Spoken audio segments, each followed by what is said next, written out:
দর্শক আসসালামু আলাইকুম।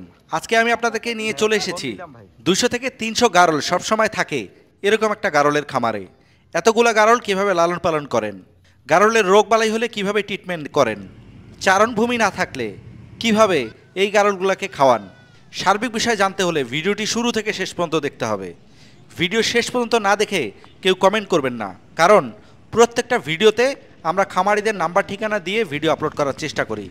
তাই ভিডিওটি যারা শুরু থেকে শেষ পর্যন্ত দেখবেন, আমি মনে করি খামার করতে গেলে আপনারাই লাভবান হবেন। চলুন তাহলে ভিডিওটি শুরু করা যাক। ভাই আসসালামু আলাইকুম। ওয়ালাইকুম আসসালাম। কেমন আছেন ভাইজান? আলহামদুলিল্লাহ। আচ্ছা, আপনার এখানে তো সচরাচর 200-250 গারল থাকে। জি ইনশাআল্লাহ। সেক্ষেত্রে এই শীতের সময় এই গারলগুলো আসলে লালন পালন করতে সমস্যা হয় কিনা?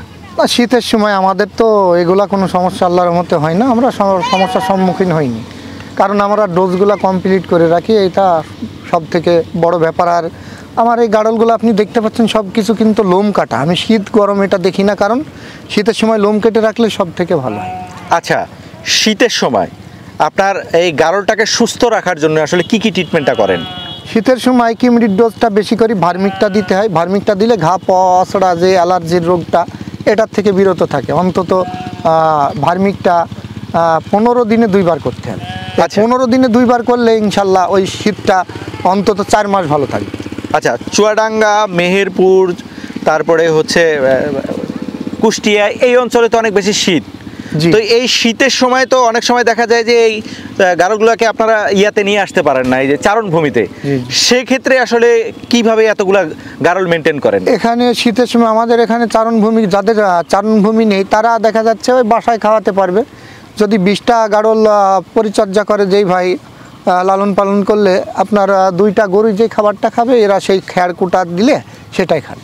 আচ্ছা, আপনার সমস্যা হবে কিনা এই যে? না, আমার কোনো সমস্যা নেই, কারণ আমি যেখানেই দেবো একটা ছোট গ্যাপ পালেও সে এরা খায়, কোনো খাওয়ার সমস্যা নেই আমার। আচ্ছা, এই যে 200 গারল লালন পালন করতেছেন, জি, এর পিছনে তো একটা খরচ আছে, আবার 2জন লেবার রাখছেন। জি, আমার এখানে তো মনে করেন ভাই এইভাবে আমি খাওয়াই না, আমার অলরেডি এই মাঠে খাওয়াই হয়ে যায়, যা একটু আড্ডা জমি আছে এতেই এইভাবে খেয়ে পেট ভরে যায় ওদের।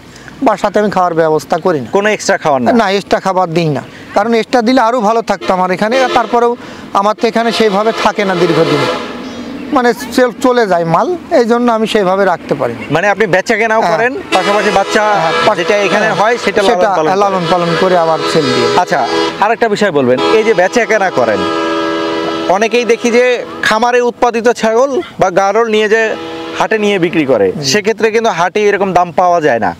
আপনারা কিভাবে সেল করেন?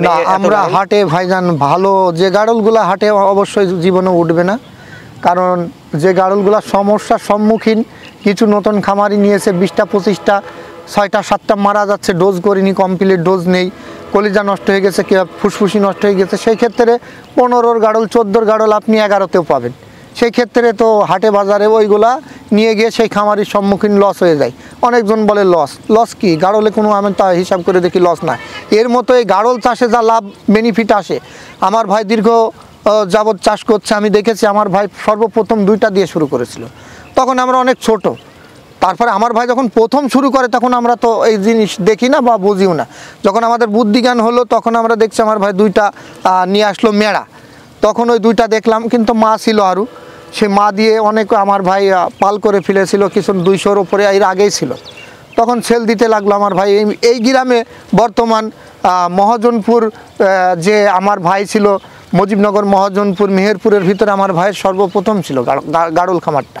তো আমার ভাইয়ের যখন আমার আব্বা বলতো বলে, তখন আমরা তো শুনি না, আমাদের শোনা কথা বলতো যে কী নিয়েছো, এসব কে পোষে হ্যান ত্যান এইসব বলতো। তো আমার ভাই কিছু মনে না করে এই গাড়ল পরিচর্যাটা করলো।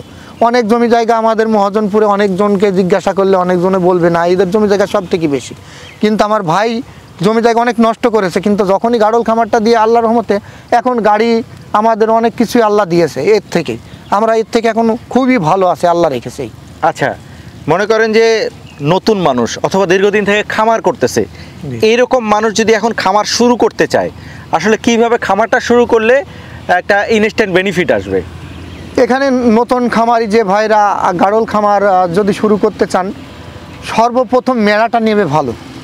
1 পয়েন্ট, মেড়াটা বিভিন্ন দামের আছে, 25 আছে, 20 আছে, 18 আছে, যে যেমন বাগে পায় তাকে সেইভাবে দিয়ে দেয়। কিন্তু আমার কাছে এখানে 70,000 80,000 টাকারও মেড়া আছে, 65,000 টাকার মেড়া আছে, 20,000 টাকারও মেড়া আছে, 25,000 টাকার মেড়া আছে, 35,000 টাকার মেড়া আছে। আমার কাছে অন্তত আমার কাছে এখন বর্তমান 20টার উপরে মেড়া আছে। এই 200 গাড়লের ভিতরে 20টা মেড়া আছে। আপনি যে দামেরই নেবেন দেওয়া যাবে, কিন্তু মেড়াটা আমি যাকেই নিতে বলি যে ভাই আপনি মেড়াটা কিন্তু বেসনটা ভালো নেবেন, কারণ আপনার বেসন ভালো তো সব ভালো। যেমন ধানের বেসন এক প্যাকেটের দাম হচ্ছে 800-900 টাকা, 1 মণ ধানের দাম 1900 টাকা। তাহলে সেই ক্ষেত্রে 40 কেজির দাম এই টাকা, 1 কেজির দাম এই টাকা, কারণ আছে এর ভিতরে বোঝার ব্যাপার আছে। কারণ নতুন খামারি ভাইরা তো ওগুলো বোঝে না, মেড়া হলেই মনে করে ঠিক আছে। অনেক খামারি ভাই আছে দেখা যাচ্ছে আপনার 90%-এর একটু লেজ হয়েছে দিয়ে দিয়েছে অরিজিনাল বলে, কিন্তু সেই ক্ষেত্রে ওইগুলা নিলে তো বাচ্চা সে লাভজনক খুঁজে পাবে না, কারণ সে সমস্যার সম্মুখীন হতেই থাকবে লসের, কারণ সে লাভের বেনিফিট খুব একটা দেখতে পাবে না। আচ্ছা, এই যে শীতের সময় সর্দি জ্বর হয় কিনা এই গারলের? শীতের সময় এর কোনো সর্দি জ্বর হয় না। আর যখনই দেখবেন শীতের সময় সূর্যে রোদে, সেই ক্ষেত্রে একটা ফাস্টভেট বড়ি আছে মাত্র 3 টাকা 4 টাকা দাম, ওইটা দিনে 2 বার খাইয়ে দিলে হাফ করে ইনশাল্লাহ আর কোনো সমস্যা না নেই। তাইলে বুঝবো যে ওইটার জ্বর মানে আছে। যখনই দেখতে হবে কানটা ঝামড়িয়ে আছে, শিংড়িয়ে আছে, ছুঁয়ে আছে, রোদে খাচ্ছে না, তখন জানতে হবে হালকা জ্বর ঠান্ডা লেগেছে। ও তখনই ওই ফাস্টভেটটা ওটা খাওয়াই দিলে ওটা জ্বরের বড়ি, প্যারাসিটামল, প্রেগনেন্টই সেফ, প্রেগনেন্টের কোনো সমস্যা নেই। এতগুলা গারল আসলে রাত্রে রাখেন কিভাবে? ভাইজান আমাদের খামার করা আছে 2টা, ওই খামারে ওখানে ভিতরে ঘরের ভিতরে রেখে দিই আমরা। ফ্যান দেওয়া আছে, কিন্তু শীতের সময়ও আমাদের ফ্যান দেওয়ার লাগে। এটাকে নিচে রাখেন না? না, আমাদের একটা মাচা করা আছে 4 ফিট মতো উঁচা করে দিয়ে, ওখানে কাবারি দেওয়া আছে, আর 5 ফিট মতো উঁচা চাল আছে। ওই চালের নিচে মাচাটা দেয়, মাচাতে আমরা একটা সিঁড়ি করা আছে, ওই সিঁড়িতে দিয়ে ওই মাচাতে রেখে দিই। যেহেতু আপনি এখান থেকে গারল বিক্রি করবেন, আপনি একটু আপনার নাম সহ ঠিকানাটা বলবেন দর্শকদের উদ্দেশ্যে। আমার নাম মোহাম্মদ আসাদুল ইসলাম, গ্রাম মহাজনপুর, মেহেরপুর জেলা, মুজিবনগর থানা। মহাজনপুর গ্রামে এসে যে কোনো ভাইকে জিজ্ঞাসা করলে যে আসাদুল ভাইয়ের গাড়ল খামারে যাব, ইনশাল্লাহ আপনাদের চিনাই দেবে। আর অনেক ভাই হয়তো আপনাদের ভুল তথ্য দিয়ে অনেক খামারে পাঠায়, এগুলো আপনারা দেখে শুনে যাবেন, কারণ আমি অনেক খামারিকে দেখেছি আমার কাছে ঠিকানা বলে আরেক খামারির কাছে পাঠাই দিচ্ছে। এগুলা আপনারা দেখে শুনে আমার ছবি অন্তত চিনতে তো পারবেন অবশ্যই। আচ্ছা আসাদুল ভাই, আপনাকে অসংখ্য ধন্যবাদ। দর্শক এতক্ষণ জানছিলেন প্রাথমিকভাবে আসলে শীতে কী সমস্যা হয় এইটুকু জানার চেষ্টা করছি। তো এখান থেকে গারল ক্রয় করতে চাইলে স্ক্রিনে নাম্বার দেখাচ্ছি, নাম্বার নিয়ে ওনার সাথে যোগাযোগ করে গারল ক্রয় করতে পারবেন। আর যদি মনে করেন যে আমি এসে দেখে শুনে ক্রয় করব, ভাই যে ঠিকানা দিয়েছে সেই ঠিকানায় এসে দেখে শুনে ক্রয় করতে পারবেন। তো আজকের মতো বিদায় নিচ্ছি। ভিডিও ভালো লাগলে অবশ্যই লাইক কমেন্ট শেয়ার করবেন, চ্যানেলটি সাবস্ক্রাইব করে আমাদের সাথেই থাকবেন।